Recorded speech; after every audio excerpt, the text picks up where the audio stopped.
কি গো, আজকে দুপুরবেলা চিকেনটা কেমন খেলে? আমারও তো ভালো লাগেনি, লবণের পরিমাণটা অনেক বেশি ছিল। তোমার যদি এতই সবকিছুতে প্রবলেম, আমাকে আর কোনোদিন বলবে না। এবার থেকে নিজের খাবার নিজের বানিয়ে নেবে। আরে কি অবস্থা করে রেখেছো ঘরটার? ঘরটা একটু গুছিয়ে টুছিয়ে রাখো। তোমার যদি এতই সমস্যা থাকে, তুমি নিজে গুছিয়ে নাও। ঠিক আছে, এবার থেকে আমি করে নেবো আমার সমস্ত কাজ। হ্যাঁ হ্যাঁ, দেখবো। তাহলে আমার আরামই আরাম।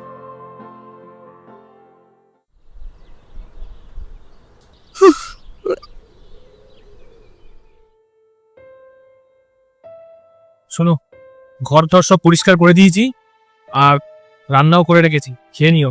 আচ্ছা শোনো না, তুমি বেরোনোর আগে আমাকে কিছু টাকা দিয়ে যেও। টাকা? কিসের টাকা? ঘরের সমস্ত খরচার টাকা তো আমি দিয়ে দিয়েছি তোমাকে। সংসার চালানোর জন্য টাকা চাই না, আমার নিজের পার্সোনাল কাজের জন্য কিছু টাকা চাই। হ্যাঁ, তো নিজে গিয়ে টাকা রোজগার করো। নিজে রোজগার করবো মানে? মানে এটাই, যখন আমি তোমাকে বলেছিলাম যে ঘরের কাজগুলো একটু ঠিকঠাক মতন করো, গুছিয়ে রাখো, বা রান্নার ব্যাপারে, তখন তুমি আমাকে কি বলেছিলে?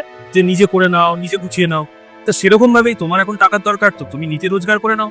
ঠিক আছে ঠিক আছে, আমি নিজে ইনকাম করে নেবো। দিতে হবে না তোমাকে টাকা, তোমার টাকা তোমার কাছেই রাখো।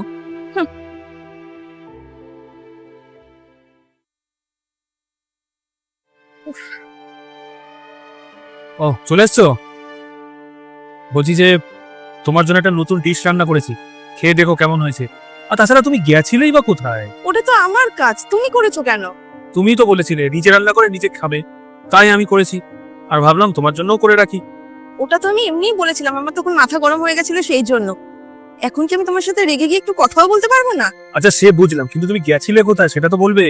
আমি জব ইন্টারভিউর জন্য গেছিলাম। তুমি তো আমাকে বলেছো যে নিজে রোজগার করে নিজের খরচা চালাবে।